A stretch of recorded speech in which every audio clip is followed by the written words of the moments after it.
Yo, this Cisco. You watching Thisis50.com. My man Jack Thriller. Yeah, let's get it.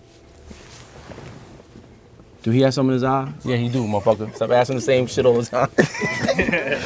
My name is Cisco Rosado. I'm a music producer.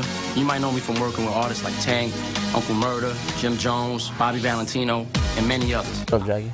Man, I'm out here, man. Yo, look, man. Yo, we go back a long way. Long time.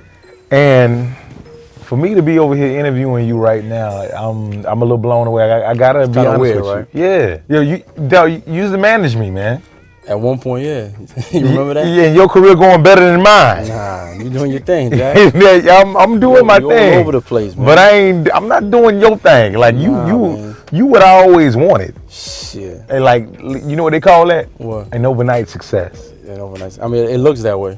It looks that way. You know what I'm saying? It looks that way. But people don't realize I've been in this business for 15 years.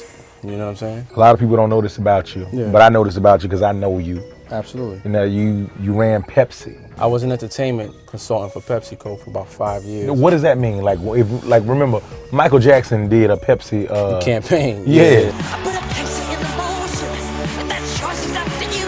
Hey, you're the Pepsi generation. 'Cause of diamond, there's no freedom today. And feel the Pepsi way. So would you be the dude to say, hey, we gonna get Michael Jackson to do this Pepsi campaign? Not necessarily. Like I ran like all of the entertainment, marketing, and production for like this region. My division was responsible for, putting together concerts, festivals, anything that was multicultural based. Then I did a lot of brand imaging between, the products and different artists and different record companies and stuff. So I was also the guy for that. But I started when originally I had my own independent marketing and production firm, based out on 394 Broadway. I had clients like JetBlue, Walmart. I worked with a lot of big clients. And then, then I got PepsiCo as a client, and that's kind of how the gig took off from there. What I did was I always educated myself, and I studied it, and I saw things that I wanted. I saw people who I wanted to be like. When I was growing up, Jay was popping, but I never wanted to really be like Jay. I wanted to be more like Dame because he was the businessman behind the brand, and that was me. I wanted to be the businessman behind the brand, the businessman that is making things happen. I think that's why Jay got rid of Dame, in my opinion. You know what I'm saying? Because as long as he was with him, it always looked like whatever success Jay had, it was because of Dame, because I think Dame put it out that way. Tried to make it look like he was responsible for all the big business decisions. It definitely looked that way. It looked that way, right? If you ask me, I would have definitely thought You'd have thought Dame that, right? Dash ran Rockefeller. Jay had his own aspirations. Jay knew that, at the end of the day, I'm an artist, but I'm also a businessman myself, and I want the world to know that I'm a businessman. So, for as long as I got this dude next to me that keeps, promoting the fact that he's doing so much, it just makes me look like an artist.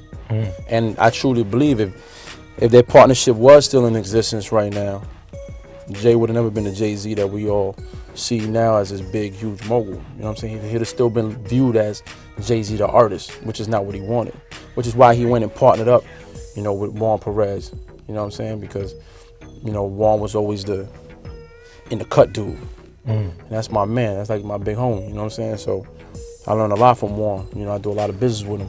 Now he's the president of Rock Nation. Okay. So he finally took a visible spot.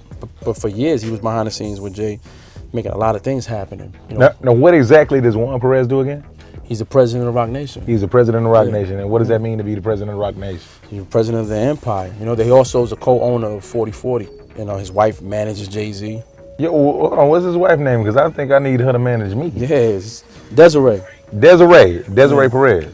There you go. That is, okay, Yeah. gotcha. Because when you marry this party, you take their last name, and because if his name is Juan Perez, the name would Exactly. be Desiree Perez. Yep. Okay, cool. I got that. And it's funny that you would even mention Jay-Z right now, because in our dealings and stuff, and one thing that I do remember about you, you ran a production room over at Jay-Z's studio. Yeah, I had my own production room. I still have it there, when I need it, because I'm just not so, I'm not in the studio a lot. You know what I'm saying? Because You busy being Cisco? Yeah, I mean, you know, production is a passion for me. It's a passion thing. People ask me all the time, like, you know what? I don't get into like. I'm not trying to chase radio and have a record out all the time. You know, like I'm not trying to be the next Timberland and Swiss Beats. Like that shit is just a long journey, and if you look at it as a producer, generally it's a real seasonal thing. You know, producers get hot for a year or two. Oh, I always tell people for me, it's more important to be known as a businessman than as a producer. Production is a passion. You just gave me an idea just now. What's that?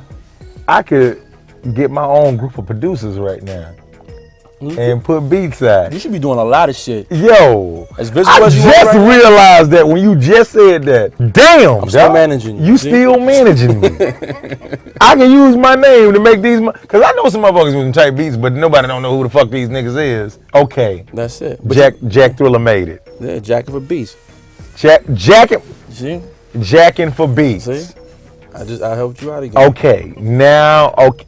All right, you just helped me out. You moving, Jack. I'm moving. I get Every it. time I turn on the fucking internet and I see you got a different company or some new shit you starting off, man, I'm having like, look at my nigga Jack winning. Yeah, I'm trying, You know what I'm dog. saying? I remember when you came here and you was like, yo, I'm trying to figure this shit out.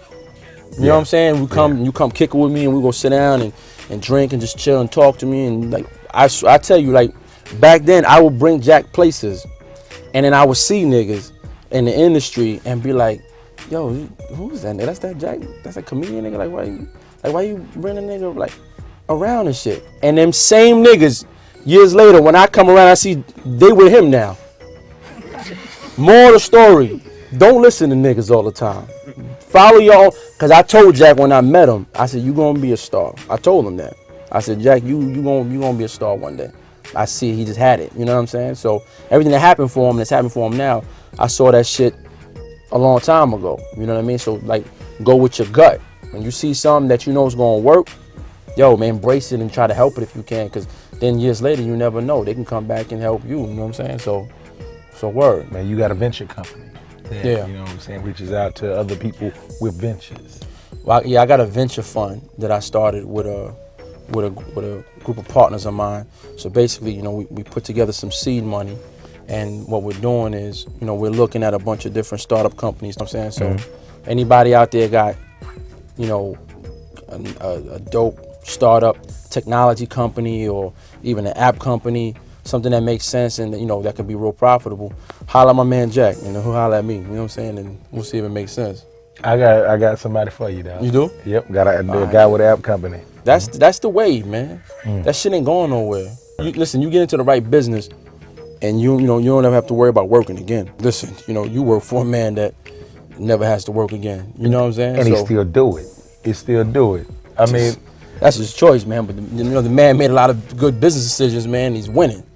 oh, so you fuck with 50? Oh, 100%, man. I don't know. You done been around a lot of rappers, dog. Yeah, I mean, like I done been around all of them, man. All of Jay-Z, Puffy, all of them. You know what I'm yeah, saying? anybody that's doing his thing. Man, but you know, I definitely look at him and kind of examine, you know, how he goes about his business and his ability to break things down.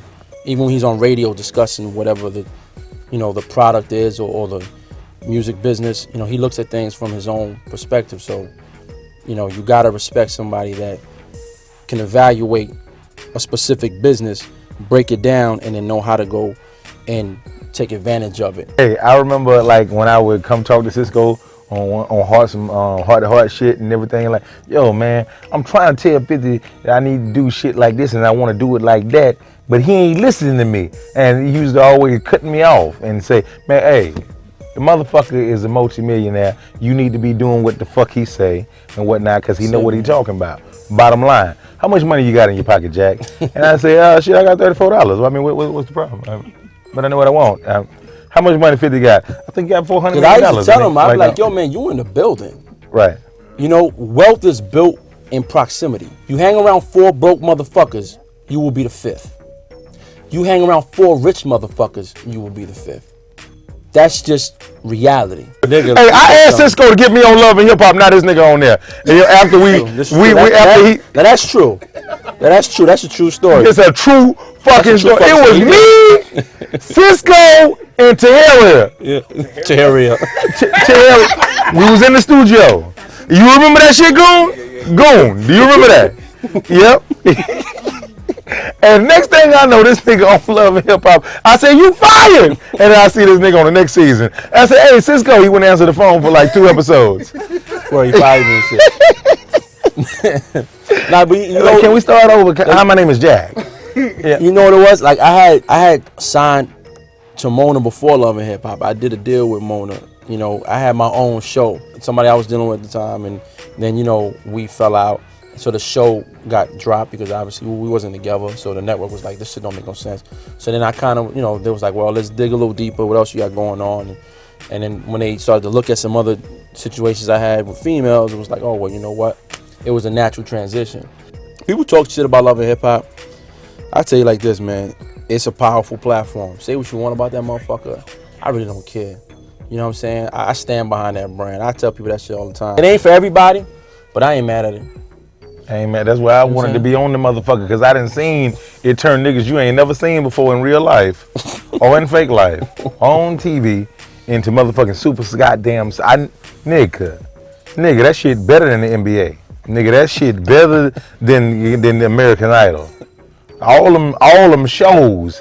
Nigga, I have seen Stevie J and Jocelyn, you know what I'm saying, at the Essence Festival next to goddamn Prince. Niggas wasn't fucking with Prince. They were like, my nigga Stevie, man. That's my what? I know Stevie for a long time.